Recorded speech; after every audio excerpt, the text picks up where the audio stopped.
It's very cold outside, you can tell. There's snow everywhere. You're out of gas.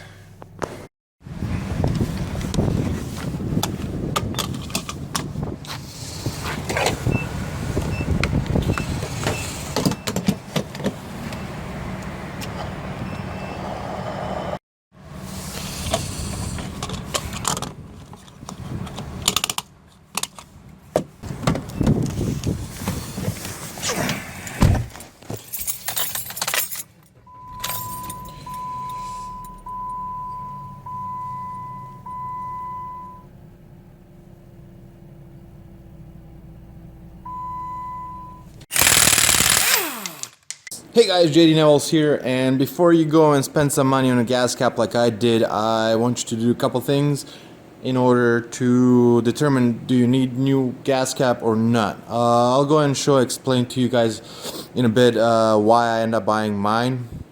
But before you do that, because it is winter, there's a lot of crap, snow, salt, like there's sand, there's lots of crap, garbage on the roads right now. So when you end up putting a gas in your car, sometimes, as you can see, this little thing gets really dirty. So before you end up spending money on a gas cap, as you can tell, this is a brand new one. I just installed this one. It was really easy. Just pop this out and then pop it in and new gas cap. So, but before I end up putting this inside, I want to make sure that this thing right here is clean.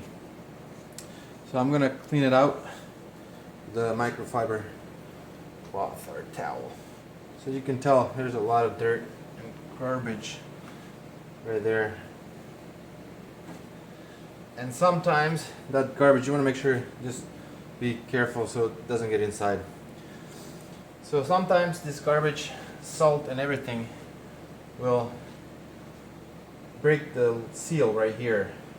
And there's a little rubber piece right here. And it wouldn't provide enough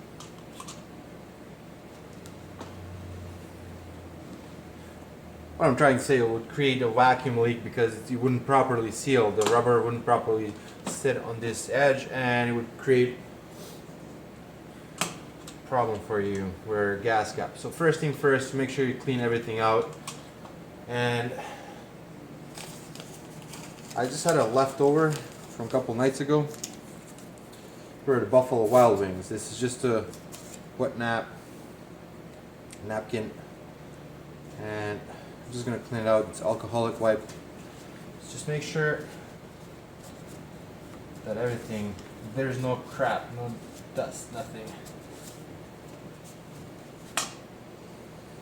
It's clean as you can get.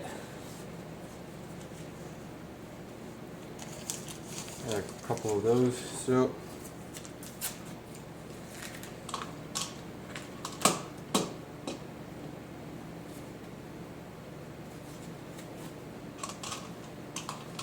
gonna clean this out too.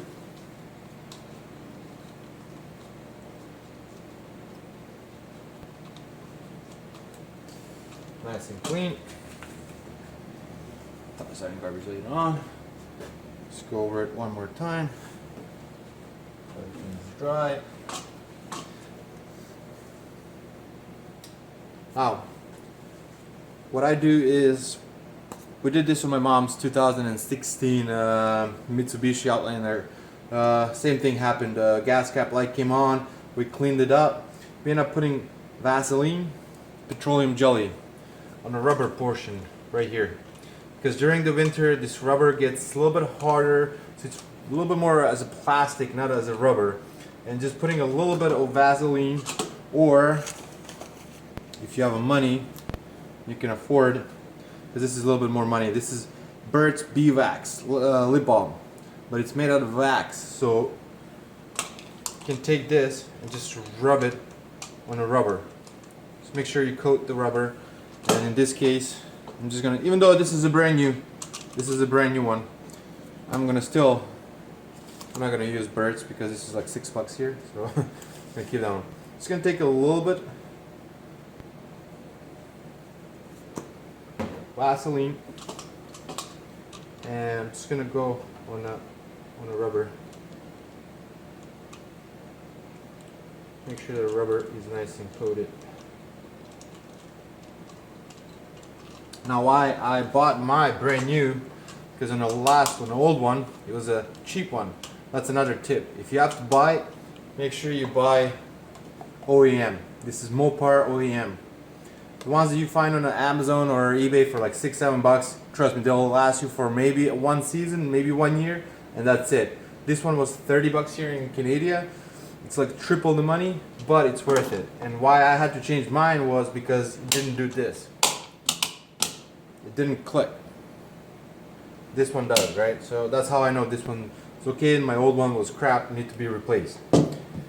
Takes maybe 10 minutes altogether to set it up, but once you set it up, if you have a check engine, mine was P0456 and P0457, which is fuel cap loose or not detected, and small evap leak. So what I did, and I'm going with my tool scanner, OBD2 scanner, and I cleared the code, so I'm good to go. No more that. If you don't have your OBD2 scanner, you can remove the clamps, or not the clamps, the terminals from your battery, leave it off for like, I don't know, 10, 15, 20 minutes, then put them back on. That should reset everything. Just be careful when you do that. Make sure that you don't have to go for a smog or emission test, because that will reset the whole system, so your computer will have to relearn O2, evap, and catalytic converter. All those sensors we have to be holy crap, relearn by the computer. Hey, if this video helped you out, let me know, give it a thumbs up, and as always, I'm bringing new content every Friday or so. I'm trying to be on schedule every Friday, so there's plenty of more tutorials and how-tos coming up, and just plain old good fun. So please subscribe, and cheers.